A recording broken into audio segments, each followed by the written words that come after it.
आज हम लोग पढ़ेंगे क्लास 10th का चैप्टर नंबर 2, पोलिनोमियल।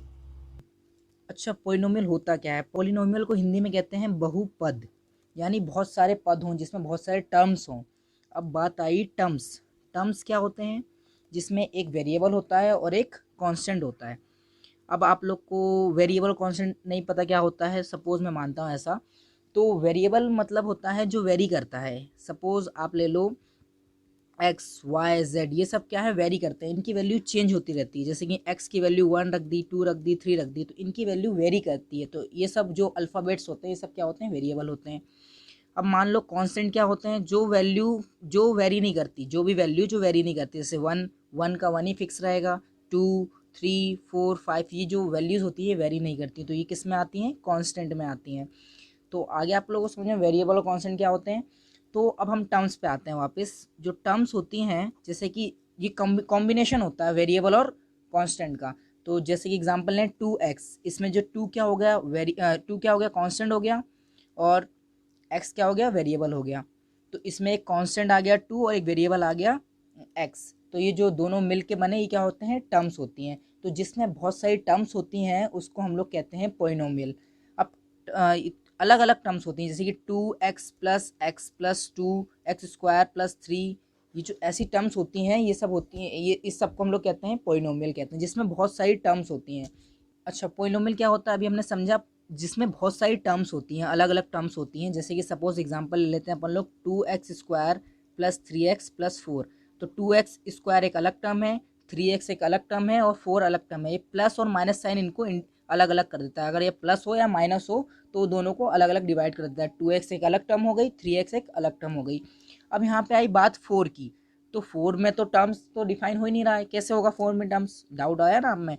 तो 4 के साथ तो कोई वेरिएबल तो है नहीं सर, आपने बताया था स्टार्टिंग में, क्या बताया था मैंने स्टार्टिंग बताया था ना कि टर्म्स क्या होती हैं, एक वेरिएबल और एक कांस्टेंट का कॉम्बिनेशन होता है, साथ में होती हैं। तो 4 में तो ऐसा कुछ दिख नहीं रहा अपन को, लेकिन है ऐसा। 4 में क्या है, मान लो 4x⁻0 हो, तो x⁻0 क्या होती है, हमने पढ़ा था 1 होती है। x⁻0 क्या होती है, 1 होती है, आप लोगों ने पढ़ा होगा। तो x⁻0 1 होती है, तो हम लोग 4 को भी एक टर्म मान सकते हैं कि नहीं। तो एक अगर नंबर भी लिखा हो 16, 14, 17, अगर ऐसा कोई नंबर भी लिखा हो, एक्सेट्रा कोई भी नंबर हो, वो भी एक टर्म में आता है। किस में आता है, टर्म में आता है। तो ये बहुत सारी टर्म्स होती हैं अलग अलग। तो आगे समझे पोलिनोमियल क्या होता है। तो इसको इंग्लिश में बोलते हैं it is a chain of term. Polynomial का डेफिनेशन क्या हो जाएगी, it is a chain of term. तो अब जो हम पढ़ेंगे, इन टर्म्स को क्लासीफाई किस तरह से किया गया है। अगर मान लो सिर्फ एक ही टर्म है, मान लो 2x है, तो वो क्या हो जाएगा, उसको बोलते हैं हम लोग मोनोमियल। अगर मान लो सिर्फ एक ही टर्म है उसको हम लोग कहते हैं मोनोमियल। जैसे कि एग्जांपल ले लें हम लोग 2x, और मान लो दो टर्म्स हैं तो उसको कहते हैं बाइनोमियल। बाई मतलब बाई डिफाइन करता है टू, बाई किसको डिफाइन करता है, टू। बाइनोमियल मतलब दो टर्म होगी। एग्जांपल ले लें 2x+3, तो 2x+3 में दो टर्म हो गए, एक 2x और एक 3। अब मान लो एक और एक तीसरा जो पार्ट होता है उसका ट्राइनोमियल होता है। ट्राई मतलब 3, यानी 3, इसमें कितने पाँच टर्म होंगी, 3 टर्म्स होंगी। एग्जाम्पल लेते हैं हम लोग 5x² + 2x + 3, इसमें 3 टर्म है, देख लीजिए आप लोग, तो इसको कहते हैं ट्राइनोमियल। फिर जो जिसमें 3 से ज़्यादा टर्म होती हैं उसे हम लोग कहते हैं पोलिनोमियल, जिसमें बहुत सारे पद होते हैं यानी टर्म्स होती हैं। पोलिनोमियल मतलब more than three terms is known as polynomial, it is a chain of term. आगे समझ में।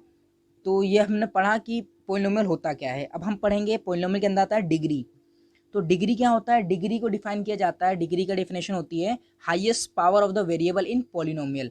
Highest power of the variable in polynomial, यानी पोलिनोमियल में जो हाईएस्ट पावर होगी उसे हम लोग क्या कहेंगे, डिग्री कहेंगे।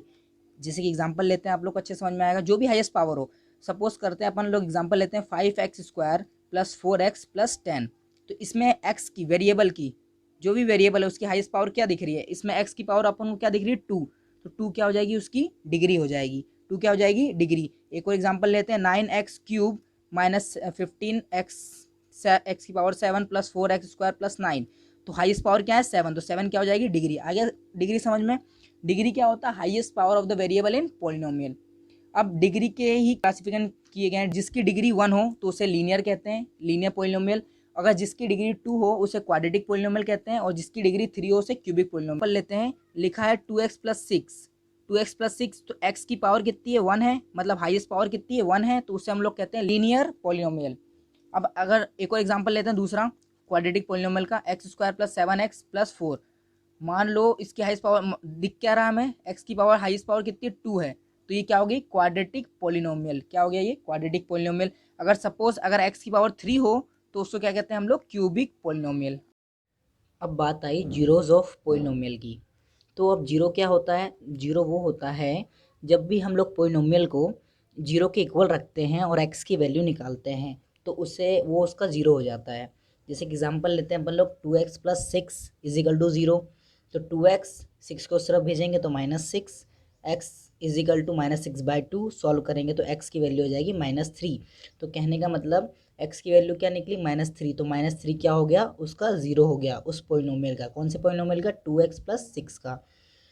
तो जैसे जिसकी डिग्री 1 होती है तो उसका ज़ीरो भी 1 होता है, जिसकी डिग्री 2 होती है उसका ज़ीरो भी 2 होता है।